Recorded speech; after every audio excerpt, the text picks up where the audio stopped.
Ok, bonjour tout le monde et merci d'être venu ce jeudi matin, 8 heures. Ok, donc on a deux créneaux l'un après l'autre. Je dois dire que j'aime pas trop ça parce que ça me fatigue, mais bon, on va essayer de faire. Donc on a parlé merveilles de l'emploi du temps. On a un créneau ici et puis après on va devoir tous bouger et aller dans la salle à côté. Alors, donc ce que l'on va faire, c'est on a deux sujets à traiter. On va d'abord terminer notre présentation des différentes étapes moléculaires dans le cycle de réplication des virus. Donc ça va être l'assemblage et la libération de particules virales. Une fois que les virus ont répliqué leur génome et exprimé les protéines virales, il faut les assembler en nouvelles particules et les libérer efficacement à l'extérieur de la cellule. Une fois qu'on a fait ça, bon, on passera à la dernière partie de la série de cours sur les pathologies et épidémies virales. Donc pour l'assemblage et la libération, ce qu'on va regarder, c'est quels sont les sites de production virale dans une cellule infectée, comment s'assemblent des capsides et comment font les virus pour incorporer leur ADN ou leur ARN génomique et pas juste incorporer tout un tas d'ARN ou d'ADN cellulaire à l'intérieur de la particule virale. Et c'est ça l'importance des signaux d'empaquetage. Et finalement, ça sert à rien pour une particule virale de rester à l'intérieur de la cellule infectée. Un virus ne va pas pouvoir se répandre dans l'organisme si elle reste cloisonnée dans une seule cellule infectée. Donc, il doit avoir un mécanisme spécifique pour être libéré à la fin du cycle de réplication. Alors, pour les sites de production, dans la plupart des cas, les virus à ADN vont se répliquer dans le noyau et à ce moment-là, les particules virales doivent s'assembler, ou en tout cas les capsides doivent s'assembler dans le noyau.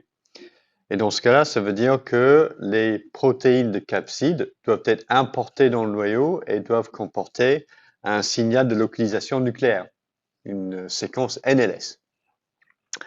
Donc ça, c'est vrai pour la majorité des virus à ADN, des petits virus à ADN, mais l'exception sont les poxvirus, les Poxviridae, qui se répliquent dans le cytosol. Et une chose qui est intéressante ici, c'est que les poxvirus fabriquent une sorte de mini-noyau ou une usine de réplication virale dans le cytoplasme qui est séparée par une bicouche lipidique. Donc on a ce type de compartiment nouveau qui apparaît dans la cellule infectée et la réplication de l'ADN viral s'effectue à l'intérieur. Et ça, c'est important parce qu'il y a des systèmes cellulaires ou des récepteurs de l'immunité innée dans le cytoplasme des cellules pour détecter la présence de l'ADN. Parce que l'ADN, si c'est dans le cytoplasme, il y a quelque chose qui ne va pas dans la cellule. Donc soit la cellule était infectée par un virus, soit les mitochondries sont abîmées, elles libèrent leur ADN, et cela déclenche, d'une part, ça peut déclencher l'apoptose et la réponse interférent. Donc pour éviter d'être détectés, les poxvirus cachent leur ADN dans ce type de compartiment produit lors de l'infection virale. Alors, ce type de concentration ou séquestration de l'acide nucléique viral est observé également lors de la réplication des virus à ARN. Donc, en général, ces sites de production ne sont pas juste dispersés de façon diffuse partout dans le cytosol, mais on a une concentration d'ARN polymérase virale et d'enzymes impliquées et de protéines de nucléocapsides dans des usines de production virale adossées au réticulum endoplasmique. Et chez des virus de la dengue, c'est-à-dire une flavivirus, et c'est aussi vrai chez les coronavirus, ces sites de réplication d'ARN viral sont entourés par des membranes. Donc ici, on a une image d'une cellule infectée par le virus de la dengue en cryomicroscopie électronique. Et donc, on a des couches, enfin, ce qu'ils appellent semi-minces pour cryotomographie électronique. Donc, on peut obtenir de l'information sur la structure tridimensionnelle de ces compartiments. Donc, on a une image en 2 dimensions ici, une reconstruction 3D du compartiment représenté ici. Donc, en coloration jaune, on a la membrane du réticulum endoplasmique. Ici, en rouge, on a une série de particules virales qui ont été libérées par bourgeonnement dans le réticulum endoplasmique. Donc, ces particules virales vont suivre la voie de sécrétion et puis ils vont être libérés à l'extérieur de la cellule. Mais en plus de ça, on voit à proximité du réticulum endoplasmique ces sortes de structures membranaires sphériques que l'on n'observe pas dans les cellules non infectées, que l'on voit ici, là. Et ces structures sphériques sont les sites de réplication de l'ARN viral.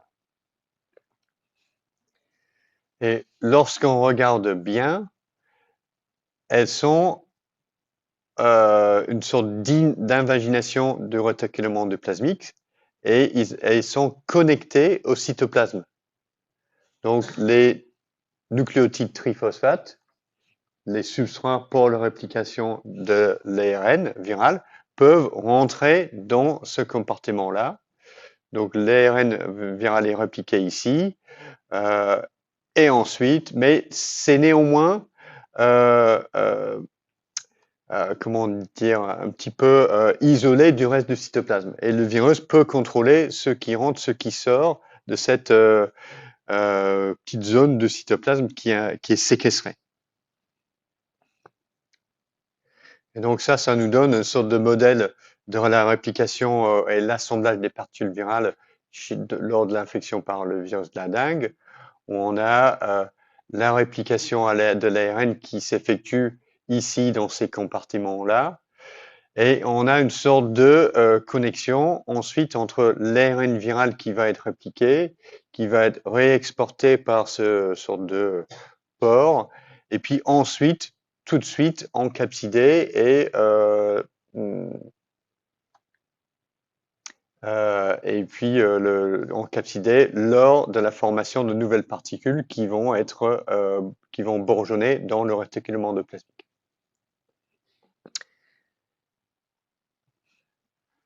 Alors, ces usines de réplication de l'ARN ne sont pas toujours entourées de membranes cellulaires.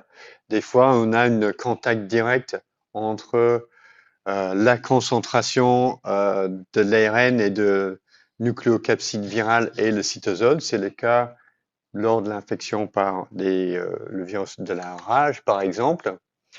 Et ici, ce que l'on voit en microscopie électronique, on a une sorte de zone grise qui est composée de ARN viral, protéines de nucléocapsides et phosphoprotéines et protéines L qui sont impliquées dans la réplication de l'ARN. Et à partir de ce sorte de magma, on a la formation de nouvelles capsides en forme d'obus qui sortent par là. Et ces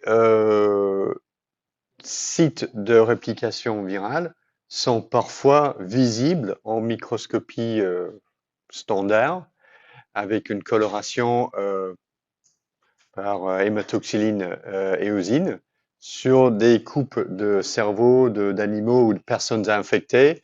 Ce que l'on voit, ce sont des corps d'inclusion qu'on appelle des corps de Negri à l'intérieur des neurones. Donc ça, c'est typique des... enfin, c'est ce qui permet enfin, historiquement, c'est ce qui permettait un diagnostic d'infection par la rage. Alors, une exception chez les virus ARN sont les orthomyxoviridae, c'est-à-dire le virus de la grippe, qui réplique son ARN génomique dans le noyau. Et sinon, pour les virus ARN, c'est dans le cytosol et dans des sortes de usines de réplication de l'ARN viral.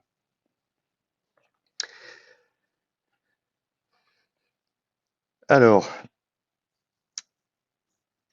on réplique son ARN ou son ADN génomique et on veut l'incorporer dans une nouvelle particule virale.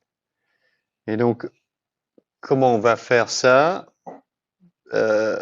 On fabrique, ou la cellule ou les ribosomes cellulaires vont synthétiser des protéines virales, mais ensuite, il faut les assembler dans une particule.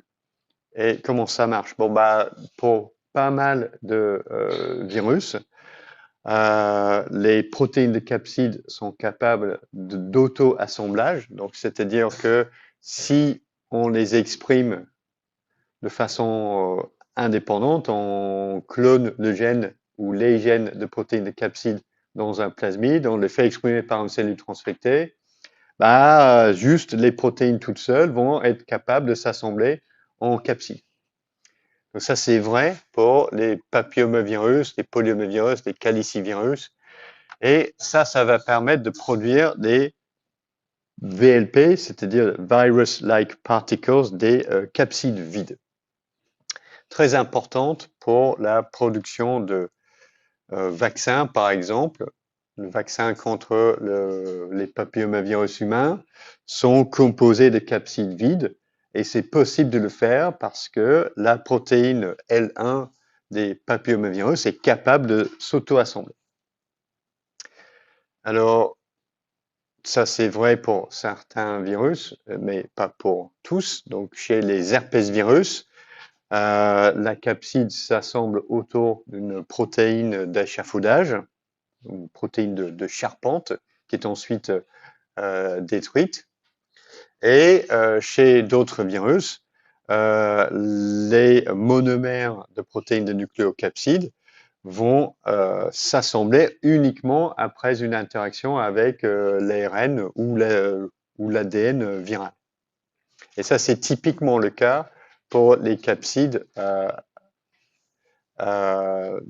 symétrie hélicoïdale. Aussi vrai en partie pour les particules des rétrovirus.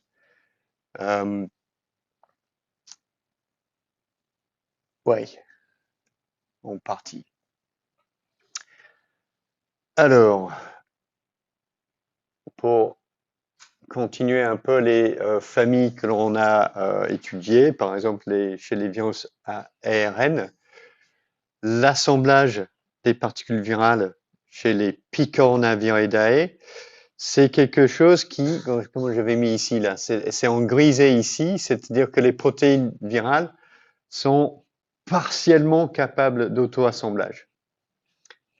Alors, comment ça marche? Donc, si on se souvient de l'organisation du génome des Picornaviridae et leur mode de réplication et de l'expression, le génome en ARN brun plus code pour une polyprotéine avec toutes les protéines virales collées ensemble. Les protéines virales structurales, les protéines de capsides, occupent la partie 5' du génome. Et après l'expression de la polyprotéine, le premier clivage protéolytique va découper la polyprotéine en 3 morceaux. Le premier morceau en N-terminal, c'est celui-ci, ce qu'on appelle la protéine P0, je crois. Non, peut-être pas. Et qui est composé des 4 protéines de capside collées ensemble. Donc, après la synthèse sur le ribosome et après le premier clivage protéolytique, ces 4 protéines virales sont collées ensemble. Donc, elles sont déjà associées dès leur synthèse. Elles n'ont pas besoin de se retrouver. Ensuite, la protéase virale 3C va effectuer 2 clivages dans cette protéine, cette première polyprotéine, qui va libérer la protéine VP1, VP3, VP2 et VP4 restent collés ensemble dans une petite polyprotéine qui s'appelle VP0. Et ces 3 protéines vont former une sorte de brique de structure qu'on appelle la particule 5S. 5S étant le coefficient de sédimentation lorsqu'on essaie de les séparer en ultracentrifugation. Donc, ces petites, et donc ce sont ce qu'on appelle les capsomères. Non, c'est pas exactement ça. Ce sont des monomères avec des protéines VP1, VP3, VP2 et VP4. Donc ces petites particules 5S, après le clivage protéolytique par la protéase 3C, vont pouvoir s'assembler en capsomères, c'est-à-dire le sous-unité répétée qui forme la capside, ce qu'on appelle aussi la particule 14S. Donc c'est un peu plus gros, donc son coefficient de sédimentation est un peu plus élevé. Et ensuite, 12 capsomères vont pouvoir former une particule virale 75S. Alors, ce capside est instable et il y a un équilibre entre les deux formes. Donc, c'est une association qui est réversible. Donc, si on n'a que les protéines virales, on arrive jusqu'à cette étape-là. Donc, on a un auto-assemblage de la capside, mais qui est réversible. Elle peut s'associer, elle peut se dissocier. Et la dernière étape dépend de l'incorporation de l'ARN viral à l'intérieur de cette particule et par un mécanisme qui reste encore obscur, certainement pour moi en tout cas, l'incorporation de l'ARN viral mène au dernier clivage protéolytique entre les protéines VP2 et VP4. Et une fois que l'on a cette étape-là, on obtient des particules matures avec l'ARN viral incorporé à l'intérieur.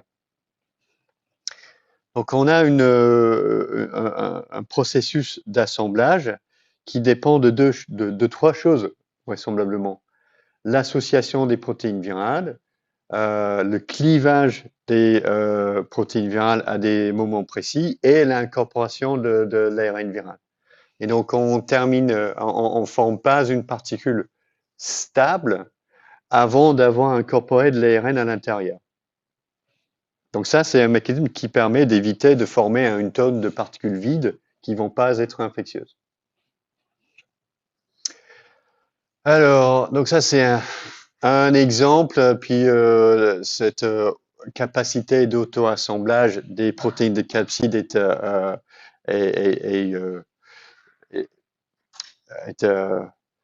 se trouve chez de nombreux virus à ARN et à ADN, chez les polyomavirus, par exemple le virus SP40. La protéine majeure de capside VP1 forme un pentamère. Chaque pentamère va s'associer avec une copie de la protéine mineure de capside. Et ensuite, toutes ces pentamères vont être importées dans le noyau et forment des capsides. Pour les adénovirus, on a une capside qui est formée sur la couche extérieure de pentamères, les pentons, qui sont associés aux spicules, et les hexamères qui forment le exones. Donc, chacune de ces sous-unités de la structure de la capside s'assemble de façon autonome, c'est-à-dire que la protéine 4 qui forme la spicule va s'associer en trimère et la protéine 3 qui forme le pentamère sur les sommets de l'icosaèdre de la capside va s'assembler de façon autonome en pentamère. Une fois que l'on a ces deux sous-unités, il y a une association entre les deux et le pentamère et la spicule ensemble sont importés dans le noyau. Pour les hexamères qui forment les faces de la capside, elles sont composées de la protéine 2 et la protéine 2 va s'associer à une chaperonne virale qui est la protéine L4 qui va empêcher son agrégation en multimère. Et lors de l'association des trimères de protéine 2, la chaperonne est libérée. Donc, si on exprime la protéine 2 toute seule, on ne forme pas les trimères, mais il faut une co-expression de protéine 2 plus la chaperonne virale. Et cette idée de protéine chaperonne est quelque chose de généralisé, c'est-à-dire que ici, c'est pas représenté, mais ce qui va empêcher l'agrégation de ces protéines de capside virale, c'est leur association souvent avec des chaperones cellulaires.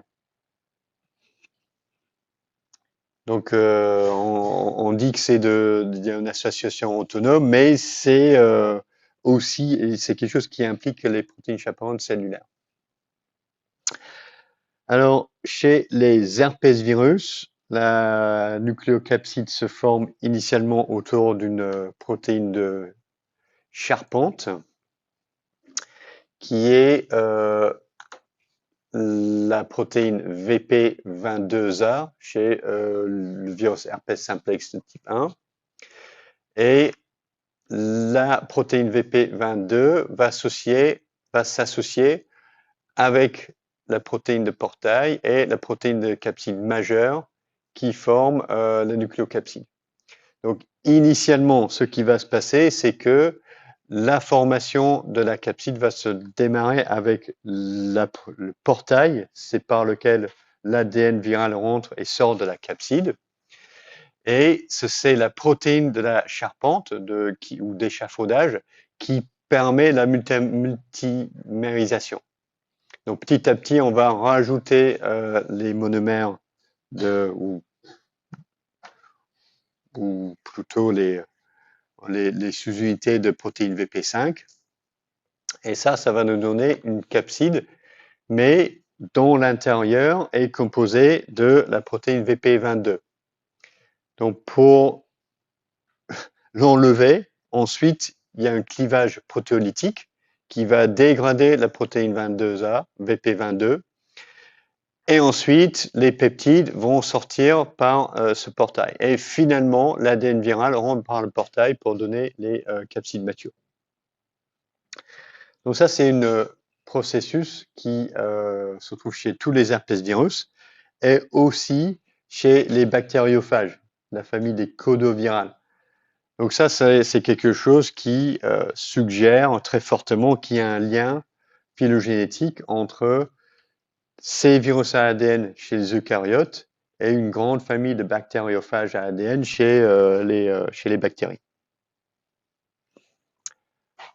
Ok. Donc, je suis pas sûr que j'ai mis ça sur ma doc. Je vais regarder un petit peu. Non. Ok. Mais je vais quand même vous proposer cette question-là.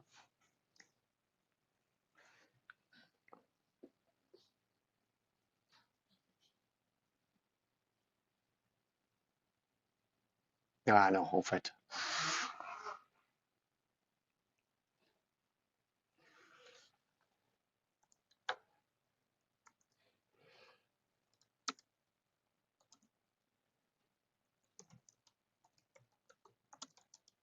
Attends. Je devais enlever cette question parce que c'est faux en plus. Parce qu'on peut, en fait, les HPV, ils peuvent former des capsides chez les colis. Ok, on va sauter ça.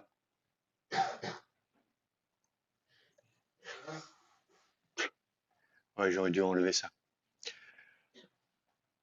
Ok, donc je vais quand même continuer.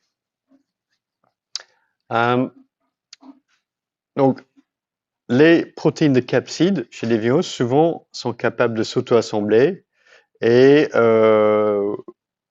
elles ont souvent la face intérieure de la capside va porter une charge positive qui peut interagir avec des acides nucléiques.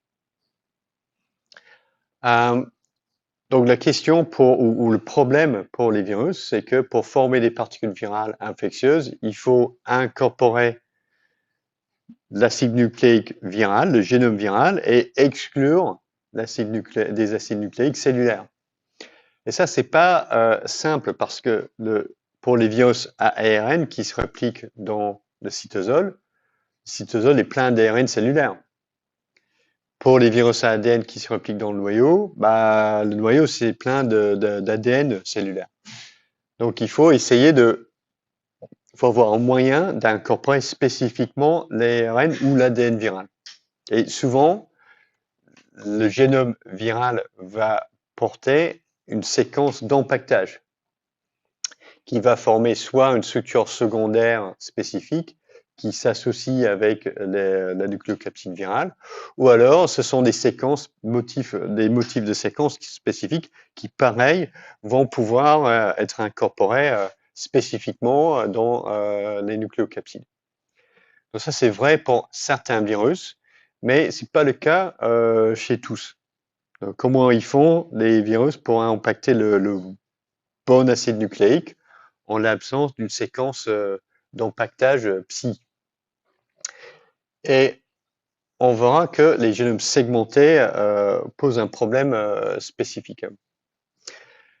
Alors, les séquences d'empaquetage, les séquences psi, ont été identifiées d'abord chez le virus de mosaïque du tabac, un virus des plantes, et la séquence d'empaquetage forme une structure secondaire en tige boucle qui interagit avec les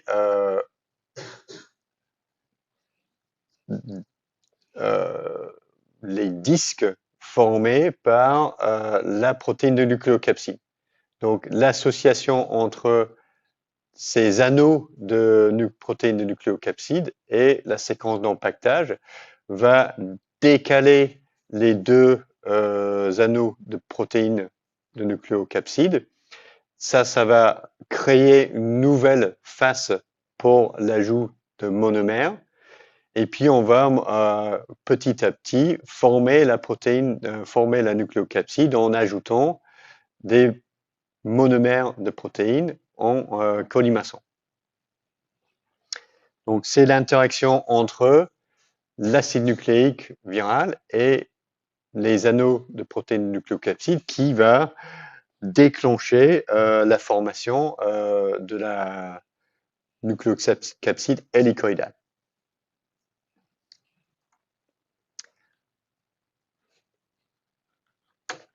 Alors, donc, chez les rétrovirus, notamment le VIH, on a une question semblable, c'est-à-dire que si on se souvient bien du système de réplication de ces virus, le génome est incorporé dans le chromosome cellulaire sous forme d'ADN proviral. L'ARN génomique viral est transcrit par l'ARN polymérase cellulaire et exporté dans le cytoplasme. Donc, l'ARN génomique viral se retrouve comme un ARN messager cellulaire, un peu dans le cytoplasme, et le virus doit incorporer spécifiquement l'ARN génomique viral. Et cela s'effectue par une séquence d'empaquetage qui est portée par l'ARN génomique viral et qui comporte différentes régions de structure secondaire d'ARN. Et ces structures vont être fixées par la protéine de nucléocapside virale, protéine de nucléocapside du VIH. Alors, ce qui est intéressant ici, c'est que le site donateur d'épissage des ARN viraux se retrouve à l'intérieur de la séquence d'empaquetage. Si vous vous souvenez, pour la réplication des rétrovirus, dont le VIH, on a l'expression d'ARN non épicés et de différents ARN épicés pour former des différentes protéines virales. C'est seulement l'ARN non épicé qui contient toutes les séquences des gènes viraux. Donc, il est important pour le virus d'incorporer uniquement les ARN non épicés. Les ARN épicés vont avoir exclu tout un tas du génome, toute une partie du génome viral. Et donc, le fait que le site d'épissage, le site donateur de l'épissage se trouve à l'intérieur de la séquence d'empaquetage va assurer que les ARN épicés du virus ne peuvent pas être incorporés dans les particules.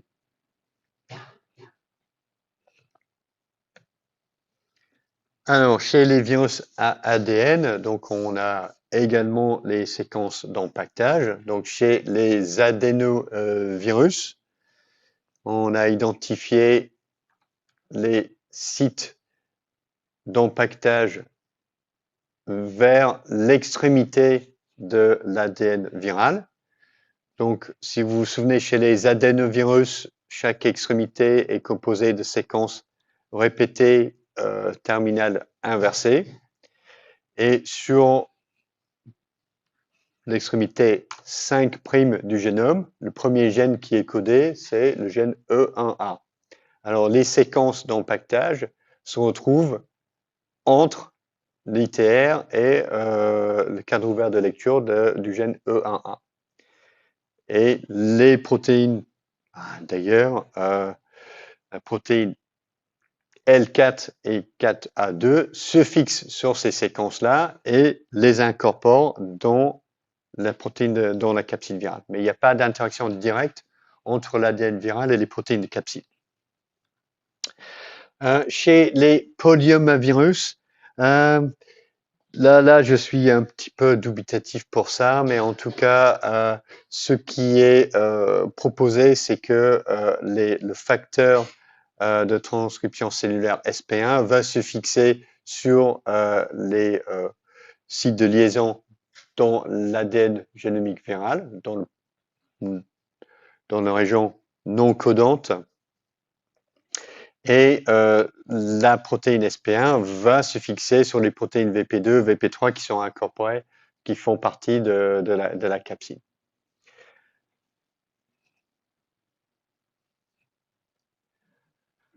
Donc, ça, c'est quelques mécanismes de reconnaissance de séquences d'empaquetage.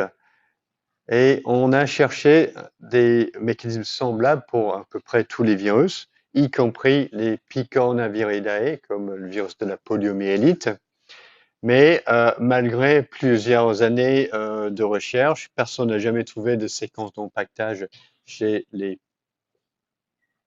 j'hésite à dire les picornavirus, ou en tout cas chez le virus de la poliomyélite. Mais néanmoins, le virus arrive à empaqueter spécifiquement son ARN génomique et pas les ARN cellulaires à tout venant. Donc, ce qui semble se passer, c'est qu'il n'y a pas d'interaction directe entre l'ARN viral et les protéines de capside, mais qu'on a une sorte de couplage dans l'espace de la réplication de l'ARN viral et la formation des capsides, parce que la protéine 2C, qui fait partie du complexe de réplication de l'ARN viral, va interagir avec la protéine VP3 de la capside. Et donc, on aura la proximité de protéines de ces pentamères 14S qui vont être attirés sur les sites de réplication de l'ARN viral, et c'est ça qui va déclencher l'assemblage de la particule autour de l'ARN viral.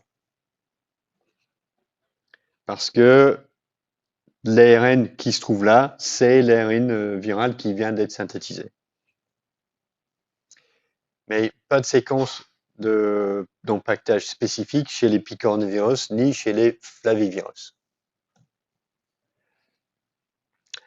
Alors, pour les orthomyxoviridae, le virus de la grippe, le problème, c'est pour former un virus infectieux, une particule virale infectieuse, il faut incorporer une copie de chaque segment génomique dans la particule virale. Si vous vous souvenez, le virus de la grippe a un génome segmenté. Chaque segment d'ARN code pour un gène, en gros. Donc, si on veut un génome complet, il faut avoir une copie de chaque segment génomique. Et si on a quelque chose comme ça, par exemple, ça va donner un virus défectif. Parce que j'ai 2 copies du segment 3 et j'ai pas le segment 1. Donc, il manque un gène. Ça marchera pas, ça. Alors, il y a une vingtaine d'années, on avait 2 modèles. Il y avait des gens qui disaient, OK, on doit avoir un mécanisme qui contrôle l'incorporation des segments génomiques, ce qui fait que on a précisément une copie de chaque segment dans chaque particule virale. Mais il y avait des données qui allaient dans l'encontre qui disaient, bah, en fait, non, c'est pas ça, c'est que ce qui se passe, c'est que chaque particule virale va incorporer aléatoirement des segments génomiques, mais une particule virale va incorporer une dizaine ou peut-être 11 segments génomiques. Et dans le lot, on aura une partie de particules défectueuses, mais on aura un certain nombre de particules qui incorporent au moins une copie de chaque segment.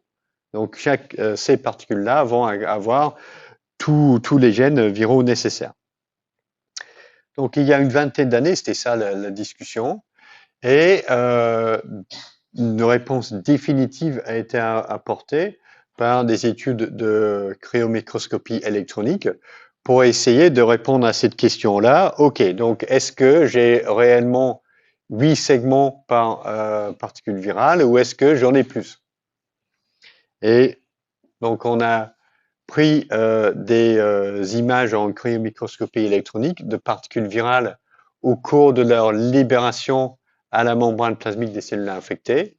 Et on a pu faire des sortes de coupes ultra minces à travers des particules virales comme ça. Et lorsqu'on les regarde en coupe, on peut voir qu'en effet, on a 1, 2, 3, 4, 5, 6, 7, 8 segments génomiques par particule virale et pas plus. Et si on fait des coupes à différents niveaux, on peut voir que là, j'ai tous les 8, là, j'en ai moins, mais ça, c'est parce qu'on est plus loin dans la particule virale et on voit uniquement les segments génomiques qui sont les plus longs, qui sont à la base de la particule virale ici. Donc, ça, c'est quelque chose qui a conforté et qui a confirmé le modèle. On a 8 segments génomiques par particule virale et j'ai une copie de chaque segment génomique spécifiquement. Donc, il y a un moyen pour le virus a un moyen d'incorporer un segment génomique par particule, une copie de chaque segment génomique par particule. Alors, quel est le mécanisme? Donc, si on regarde de près la structure des nucléocapsides virales, on a un assemblage de l'ARN viral, de la protéine de nucléocapside et la polymérase qui est formée des protéines PA, PB1 et PB2. Et donc, dans cet article ici de review, on se posait la question. Donc, on doit avoir des interactions spécifiques entre les différents nucléocapsides qui contrôlent l'incorporation. Donc, est-ce que ce sont des interactions ARN-ARN ou ARN-protéines? Et aussi, dans le modèle d'incorporation des particules, est-ce que j'ai un truc où j'ai un segment ici qui va interagir avec un deuxième, qui va interagir avec le troisième, et on a un truc en chaîne qui fait que j'ai une copie de chaque particule, ou est-ce que j'ai une sorte de segment maître qui va interagir avec tous les autres, qui va être au milieu? Donc ça, c'était des idées, là maintenant, il y a une quinzaine d'années. Et ensuite, bon, on a essayé de tester ça. Donc la question, c'est est-ce que ce sont des interactions ARN-ARN ou qui sont impliquées? Donc, ce qu'on a fait ici, c'était de purifier ou synthétiser des ARN et les mettre ensemble. Donc, on a des molécules d'ARN migrées sur un gel ensemble, soit indépendamment, ou alors on les mélange ensemble et on regarde si on a un retard dans la migration. Ça veut dire que si j'ai un retard dans la migration, j'ai les deux molécules d'ARN qui s'interagissent, qui interagissent ensemble. Et dans ce cas-là, j'ai un retard dans la migration. Et dans un certain nombre de cas, donc ça c'est mon ARN, une molécule, deux molécules, si je les mets ensemble, j'ai un retard dans la migration. Donc j'ai un complexe entre les deux. Donc pour chaque combinaison 2 par 2 des ARN, ils ont fait ce type de manip et ils ont pu cartographier quel ARN interagit avec quel autre ARN. Donc l'ARN du segment 1 interagit avec l'ARN du segment 7 et pas avec les autres. L'ARN du segment 2 interagit avec l'ARN du segment 6 et pas avec les autres. Tandis que l'ARN du segment 7, il va interagir avec plusieurs autres. Donc ils ont une idée quel ARN interagit avec quel autre.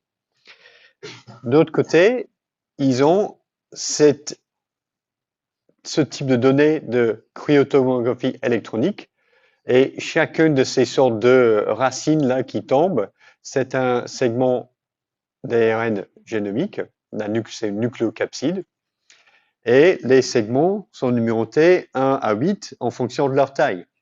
Donc les bras les plus longs ici, ce sont les segments 1 et 2. Donc en regardant ça, on peut savoir qui est à côté de qui physiquement dans la particule virale. Donc en mettant ça ensemble, on arrive à ce type d'organisation, c'est le segment 4 qui est au milieu, avec cette disposition-là. Et 1, 2, 3, ils sont tous assez longs, donc on ne peut pas vraiment distinguer qui est qui. Donc avec ce type de combinaison de manip moléculaire, on exprime les ARN, on les met ensemble, on les migre sur le gel, et une analyse structurale, on arrive à avoir ces deux modèles pour les interactions. Le problème, c'est que c'est un peu complexe ça. Ce qu'on voulait voir, c'était est-ce qu'on avait ça ou ça, et le résultat, c'est que bon, on a un truc qui est un petit peu entre les deux. On a le segment 4 qui a beaucoup d'interactions et on a d'autres segments qui ont peu d'interactions et on a un truc un peu complexe. OK. Ouais, je vais quand même vous poser cette question-là pour voir si vous avez compris ça. Parce que... Et j'ai pas mis la question sur Madoc, donc on va le faire à la main levée. Excusez-moi. Donc, il marche pas le QR code. Désolé. La question était posée il y a 2 ans. Enfin,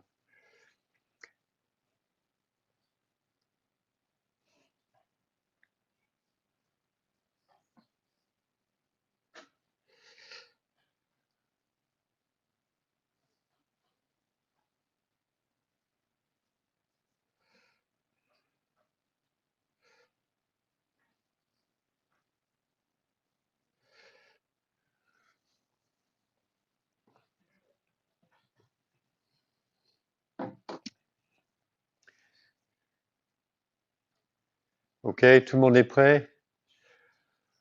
Voilà, qui dit que A, il est vrai? Personne. Qui dit que B, il est vrai? C'est ça le modèle. Une personne. Qui dit C, chaque segment génomique interagit avec 2 autres? Personne. Qui dit D, ça dépend principalement des axes. Ouais, ok, c'est bon. Vous avez tous raison. D est correct et les autres, c'est pas correct parce que c'est plus, en gros, c'est plus compliqué que ça. Ok. Donc, on a l'interaction ARN-ARN. Donc, on arrive à la fin du cycle de réplication qui est la libération des particules virales. Donc, on a répliqué le génome, on a incorporé dans les particules. Maintenant, il faut libérer les particules de la cellule infectée. Alors, pour les virus non enveloppés, le mécanisme classique, c'est par la lyse de la cellule infectée. Et c'est certainement le cas pour les adénovirus, par exemple. À la fin du cycle de réplication, le virus exprime des protéines qui s'appellent ADP et L3. ADP pour le Adenovirus Death Protein, et L3. Et la fonction de ces protéines-là, c'est d'induire la mort et la lyse de la cellule infectée. Et c'est ça qui permet de libérer des particules virales qui s'accumulent dans le noyau.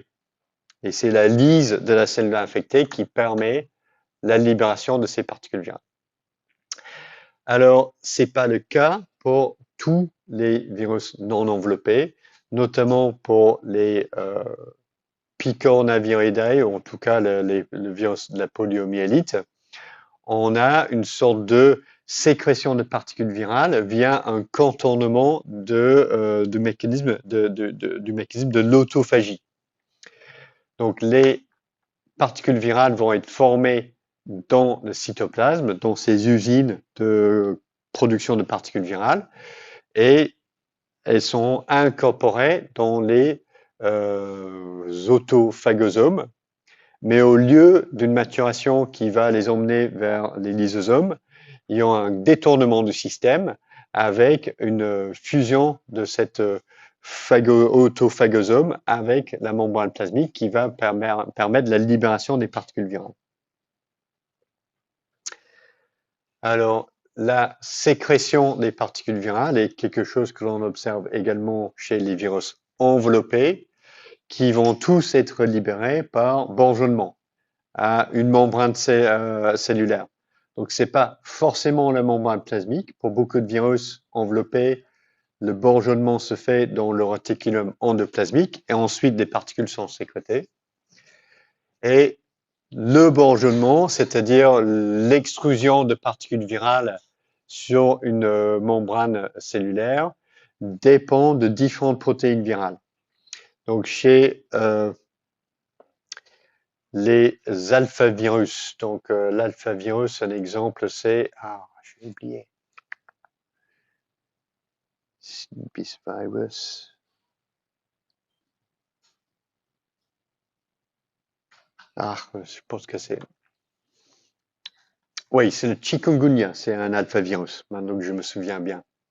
Donc, ce qui se passe, c'est que les nucléocapsides se forment à l'intérieur de cytoplasme et c'est les nucléocapsides en entier qui vont interagir avec les glycoprotéines d'enveloppe qui sont encastrées dans la membrane cellulaire. Puis ensuite, cette particule-là va quitter la cellule ou le compartiment cytosolique.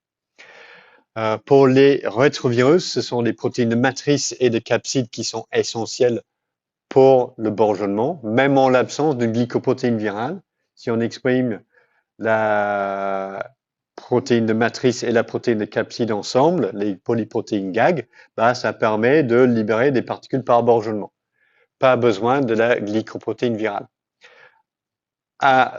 Au contraire, pour le virus de l'hépatite B, la glycoprotéine d'enveloppe seule peut médier la formation et la libération de particules par bourgeonnement. Donc, chez le virus de l'hépatite B, on a la sécrétion de beaucoup de mini-particules vides qui ne comportent pas de capsides ou de génome viral et qui sont libérées dans le sang à partir des hépatocytes infectés. Et pour beaucoup de virus, comme les virus de la grippe ou les rhabdovirus, c'est essentiellement la protéine de matrice qui coordonne la libération de la particule virale par bourgeonnement, mais avec une contribution de protéines virales, mais principalement la protéine de matrice. OK, pour les rétrovirus, ça vaut la peine de comprendre précisément comment les particules virales s'assemblent et sont libérées. Donc, on a, à partir de l'ARN non épicé, deux polyprotéines qui sont exprimées, la polyprotéine GAG et la polyprotéine GAG-POL, qui sont illustrées ici. D'accord?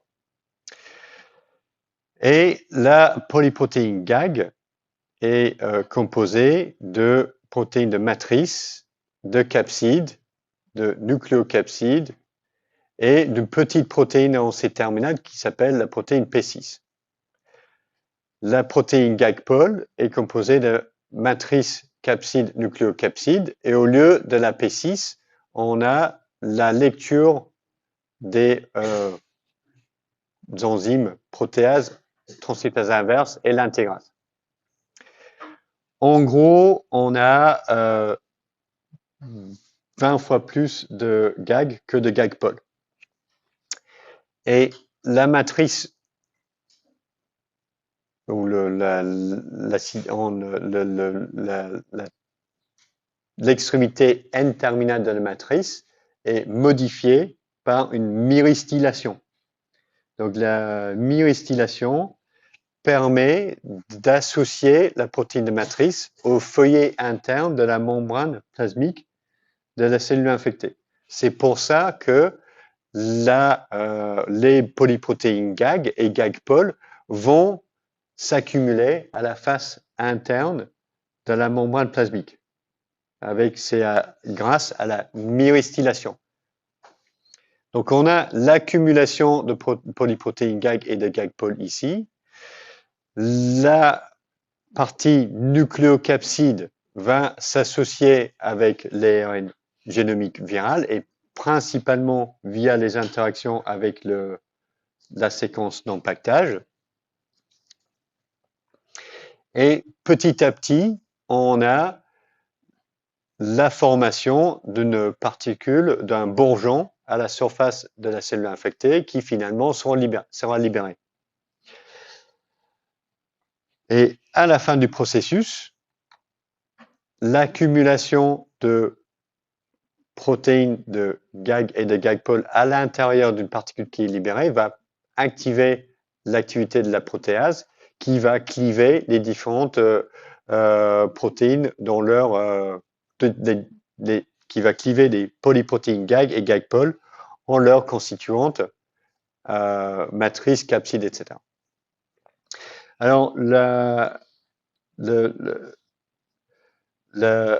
déclenchement de l'activité de la protéase est extrêmement important. Il est important de ne pas déclencher cette activité trop tôt. Donc, imaginons que la protéase virale était active à cette étape-là. Que se passerait-il? J'aurais une séparation de la protéine matrice à la nucléocapside. Et donc, je ne pourrais pas incorporer l'ARN viral. J'aurais juste des particules virales vides composées de matrices qui seraient exportées. Parce que j'aurais séparé physiquement les deux parties de la polyprotéine GAG qui, d'une part, s'associent à la membrane et d'autre part, s'associent à l'ARN viral. Donc, cette histoire de polyprotéines, c'est extrêmement important. D'accord? Et le déclenchement de l'activité protéolytique, plus tard, est vraiment important. Si on a l'expression uniquement de polyprotéines GAG-POL, ça ne marche pas. Alors, pourquoi ça ne marche pas? On se posait la question de quelle est la fonction de cette petit domaine P6 de la polyprotéine GAG. Parce que c'est un tout petit peu, c'est 52 acides aminés, c'est pas si court que ça. C'est quelque chose qui semble être conservé, mais elle n'avait pas de fonction évidente. Donc, par une approche de génétique inverse, on a commencé à essayer d'éliminer cette protéine P6. Alors, qu'est-ce qui se passe si on fait ça? Si on mute la protéine P6 pour l'éliminer, mais en gardant tout le reste intact, ce qui se passe, c'est qu'on a des particules virales qui se forment par bourgeonnement, mais qui ne sont pas libérées. Donc, on a ce type de structure-là. Donc, les particules restent attachées à la membrane plasmique. Et à l'intérieur chez différents rétrovirus et chez différents virus enveloppés, on a identifié des motifs de séquence qui sont présentes. Et lorsqu'on les mute, on obtient ce phénotype. Et donc, ces motifs qui sont présents dans la protéine P6 de GAG, ou la protéine de matrice du HTLV1, ou la protéine VP40 du virus Ebola, ou la protéine de matrice du virus de la stomatite vésiculaire, un arbre de virus, leur fonction, c'est de permettre la libération de ces particules de bourgeonnement. Et ce sont ce qu'on appelle les domaines L, qui permettent la libération des particules virales. Alors, la fonction des domaines L, c'est de recruter des protéines cellulaires qui sont nécessaires pour couper ce petit bout de membrane que l'on voit à la base de la particule virale qui est en train de bourgeonner. Donc, ce qui va se passer, c'est que ces différents domaines L vont recruter les cofacteurs cellulaires, TG101, ALIX, etc., qui vont former les complexes escorte, et les complexes escorte vont permettre la scission de ces structures membranaires pour permettre la libération de la particule virale. Alors, les protéines escorte, ça veut dire quoi? Endosomal sorting complexes required for transport. Donc, dans la cellule, les protéines escorte sont essentielles pour tout ce qui est transport par des vésicules entre le Golgi et le réticulum endoplasmique, par exemple. Et pour l'endocytose et pour la formation de endosomes et à partir de la membrane plasmique. Donc, le virus va s'accaparer de ces mécanismes cellulaires pour effectuer la dernière étape dans la libération des particules virales par bourgeonnement, qui est la scission membranaire, qui va associer la bicouche lipidique ici et là-bas et permettre la libération de d'autres particules virales.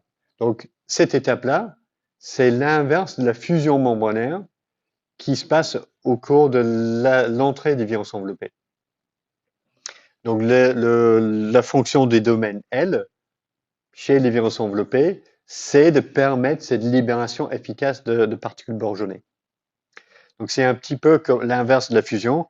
Chaque virus enveloppé a besoin des glycoprotéines dotées d'un domaine de fusion. Et pour la libération, des protéines de structurales, que ce soit la matrice ou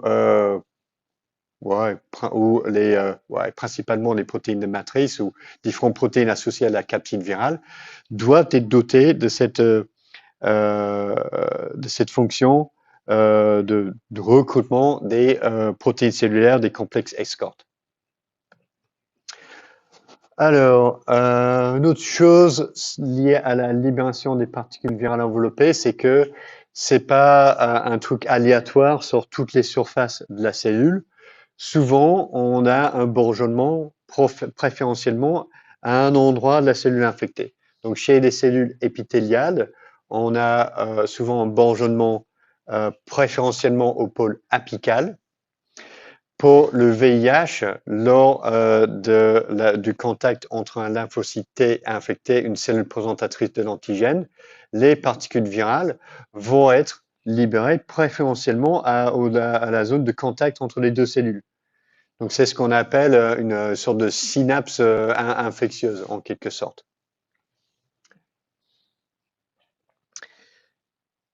Donc, pour la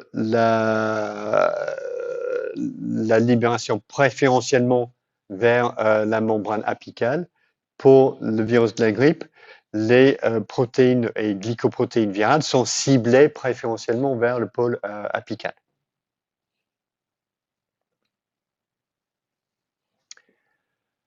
Oh, mais c'est presque la fin, mais c'est pas tout à fait la fin. Parce que une dernière étape que l'on voit chez de nombreux virus, c'est que, enfin, dernière étape où un phénomène que l'on observe chez de nombreux virus, c'est que initialement, les particules virales sont libérées sous une forme immature, qui sont non infectieuses, et que la formation d'une particule virale infectieuse nécessite une maturation, soit par clivage protéolytique, soit par un clivage glycolytique.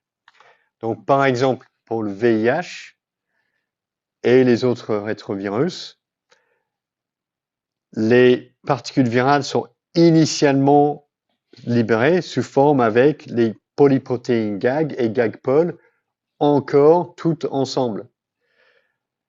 La libération des particules va déclencher l'action de la protéase virale qui va cliver la polyprotéine GAG en matrice capside et nucléocapside et la partie POL en protéase, transcriptase inverse et intégrase. Et ce clivage protéolytique est essentiel pour la maturation des particules virales.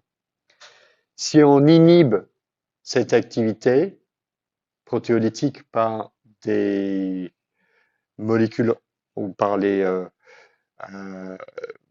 par les médicaments, les inhibiteurs de protéase, c'est une classe importante de médicaments antirétrovirales. Bah, les particules virales sont libérées à partir des cellules infectées, mais elles restent non infectieuses. Donc le virus ne pourra plus réinfecter une autre cellule. Alors, on a quelque chose de semblable chez les adénovirus, avec la protéase L3 qui est incorporée à l'intérieur des particules virales et qui va cliver 6 protéines virales à l'intérieur de la particule virale. Pareil, si cette protéase est inhibée, bah, les particules virales restent non infectieuses. Et dernier exemple, c'est le clivage glycolytique par la neuraminidase chez le virus de la grippe, qui va enlever des acides sialiques qui sont présentes sur les glycoprotéines virales. Parce que sinon, si elle ne le fait pas, en fait, les particules virales vont s'agglutiner ensemble. Et ça ne va pas être très efficace pour transmettre l'infection. OK. Donc, je vais vous poser cette question-là. Et puis, on va commencer le dernier cours. Et puis, on va changer de salle et on continuera après.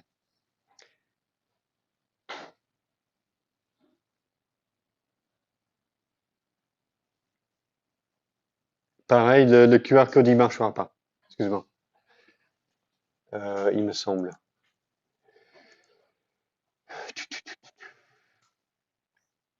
Ah, peut-être. Non. Il n'y est pas. Elle n'y est pas, cette question.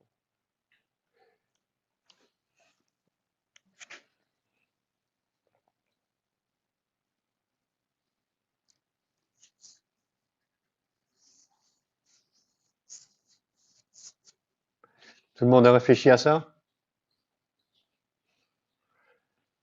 Ok, qui dit ah, je vais exprimer le GP 160. Non. Qui dit je vais mettre GP 160 et GAG? Personne.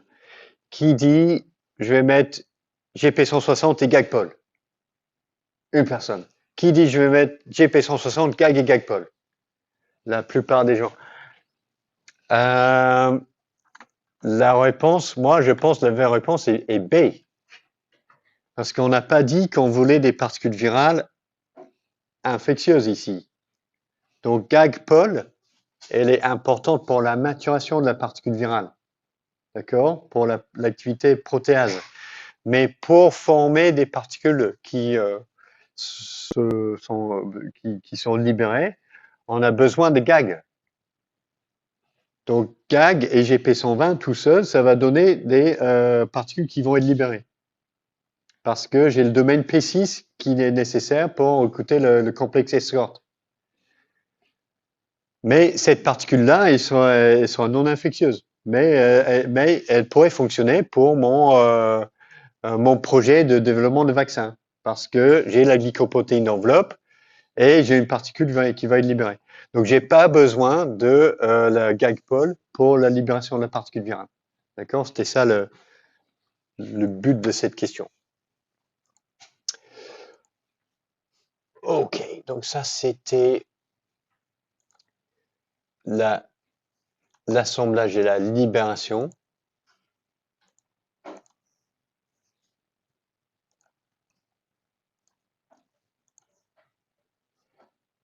Ok, donc on va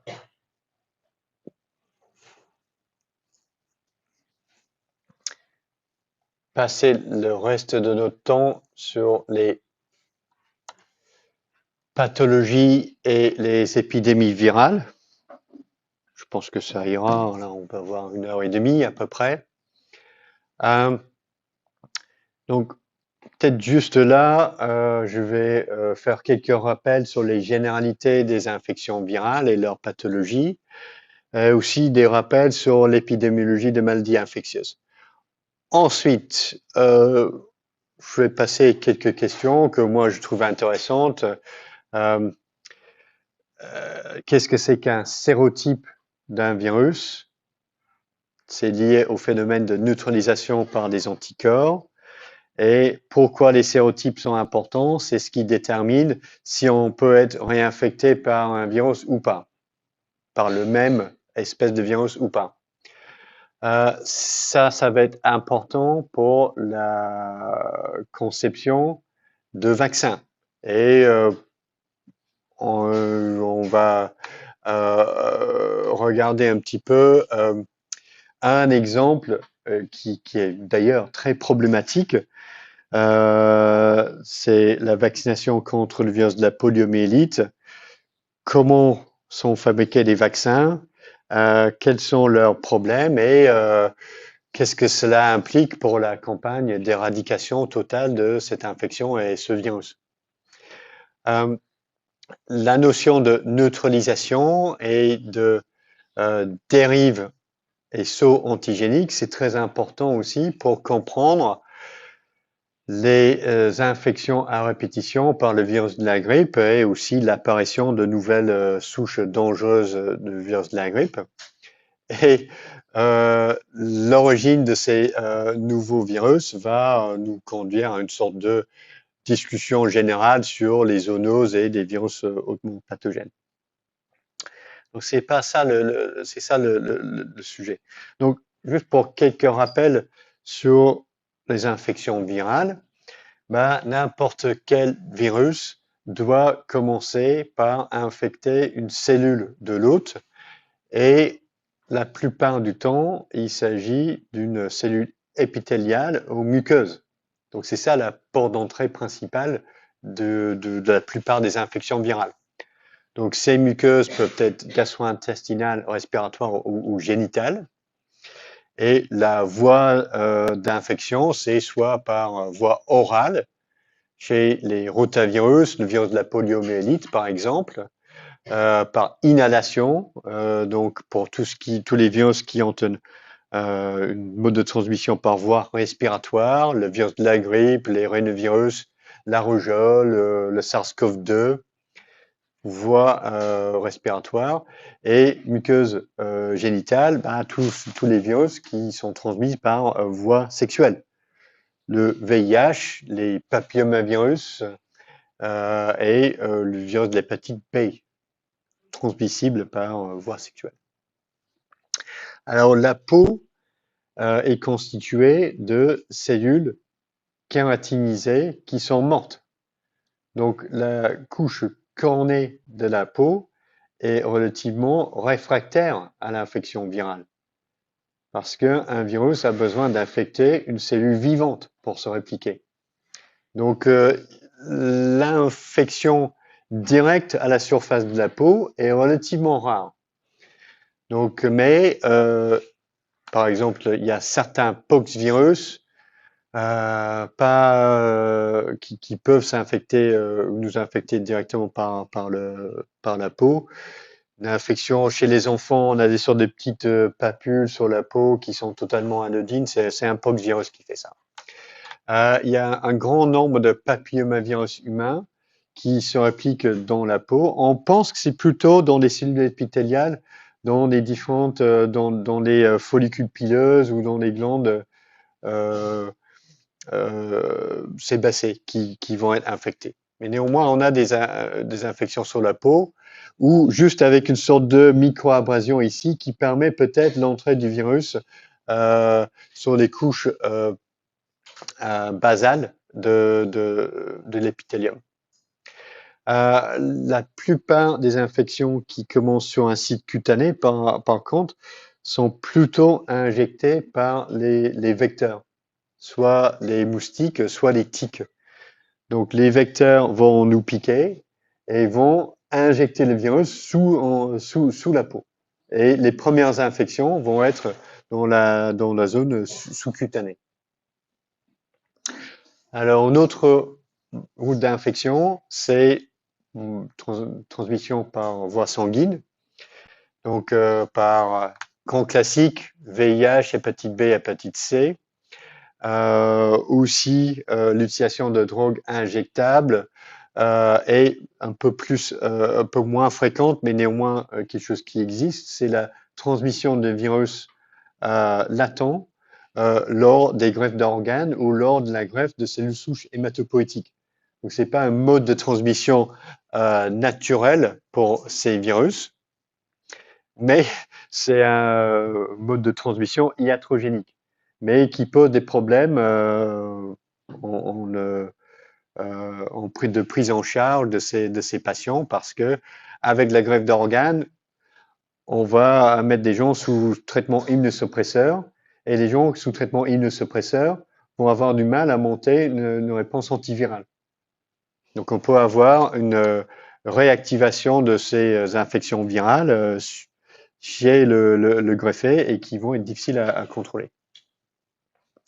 Alors, un mode de transmission extrêmement important pour plusieurs virus, c'est la transmission mère-enfant. Soit in utero, c'est le cas pour le cytomégalovirus par exemple.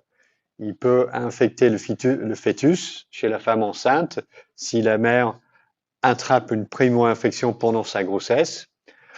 Lors de l'accouchement, c'est la transmission du virus de l'hépatite B ou du VIH. Ce sont des modes de transmission très importants pour ces virus-là. Ou lors de l'allaitement. Le VIH peut être transmis à l'enfant par l'allaitement. Okay. Donc ça, c'est un mode de transmission extrêmement important. Donc ça, pourquoi c'est important de comprendre et de connaître tout ça? Parce que cela conditionne quel type de prévention va être efficace contre quel type de virus. D'accord? Donc, c'est pas la peine de prévenir le COVID-19 en portant un préservatif. Ça va pas être efficace. D'accord? Et pareil pour le VIH. Porter un masque, ça va pas vous protéger. OK?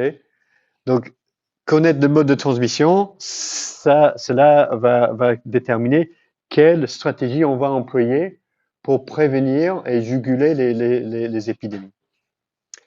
Alors, ouais, on a 6 minutes, je vais juste faire ça. Donc, une fois que le virus rentre dans l'organisme, qu'est-ce qui va se passer? Bah, soit le virus va rester sur le site initial de l'infection et va provoquer une infection localisée. Et dans ce cas, en général, on ne trouvera pas de virus dans le sang, donc il n'y aura pas de virémie, et on aura des infections qui sont caractérisées par une période d'incubation courte. La période d'incubation, c'est le délai entre l'infection et l'apparition des premiers symptômes. Donc, toute infection virale a une période d'incubation qui est asymptomatique. Donc, pour une infection localisée, on a par exemple le rhinovirus là-bas, infection des voies respiratoires supérieures, la réplication reste là, les symptômes se déclenchent au site initial de l'infection. Pareil aussi pour les rotavirus, donc les virus qui provoquent les gastroentérites. Le site initial de l'infection, c'est la muqueuse intestinale, les entérocytes. Le virus se réplique là, il provoque des symptômes dans cet organe. pareil pour les papillomavirus qui vont donner les virus. Pas de virémie, pas d'infection systémique. On a des symptômes au site initial de l'infection. Alors, l'autre possibilité pour un virus, c'est de provoquer une infection généralisée. Et dans ce cas-là, l'organe cible, qui va être l'organe principalement touché par l'infection, est distinct du site initial de l'infection. Et pour passer du site de l'infection à l'organe cible, le virus doit passer par le sang. Donc, il y aura toujours une phase de virémie. Et ces infections sont caractérisées par une période d'incubation qui est plus longue. Parce qu'on a une première amplification virale au site initial de l'infection, ensuite une virémie, et ensuite le déclenchement de symptômes par la réplication virale dans l'organe cible. Donc c'est ça qui fait qu'on a des périodes d'incubation plus longues. Ça peut être 1, 2, 3 semaines, voire 1 mois pour certaines infections. Alors, quelques exemples ici. Virus de l'hépatite A, le mode de transmission, c'est par voie fécale orale. Dans le site initial de l'infection, c'est la muqueuse intestinale. L'organe cible, c'est le foie. La rougeole et la varicelle, des modes de déclenchement de l'infection très semblables. Site initial de l'infection, c'est les voies muqueuses respiratoires supérieures. Ensuite, le virus va passer, il me semble, par le système lymphatique. Il va infecter les leucocytes, ce qui va donner une première virémie. Et ensuite, les leucocytes infectés vont circuler dans le sang et vont donner des symptômes qui sont partout sur le corps. Donc, varicelle, rougeole, c'est quoi? Ce sont des lésions sur la peau que l'on voit un peu partout sur le corps. Donc, on a une infection généralisée qui donne des symptômes sur tout le corps. Alors, pour le VIH, site initial de l'infection des muqueuses génitales, l'organe cible, c'est les lymphocytes T CD4+, dans les organes lymphoïdes. Donc, on a une infection généralisée. Les virus Epstein-Barr, le mode de transmission initial, c'est via les muqueuses buccales. Ensuite, ce sont les lymphocytes B qui sont infectés via le système lymphatique et ensuite partout dans le système sanguin et lymphatique. Ok, donc c'est bleu bizarrement. Donc là, on est à 9h19, donc on va s'arrêter là. On va reprendre directement juste à côté dans 10 minutes. Tout le monde fait une petite pause, on respire un petit peu, on reprend à 30, pas à 22, pas à 9h22.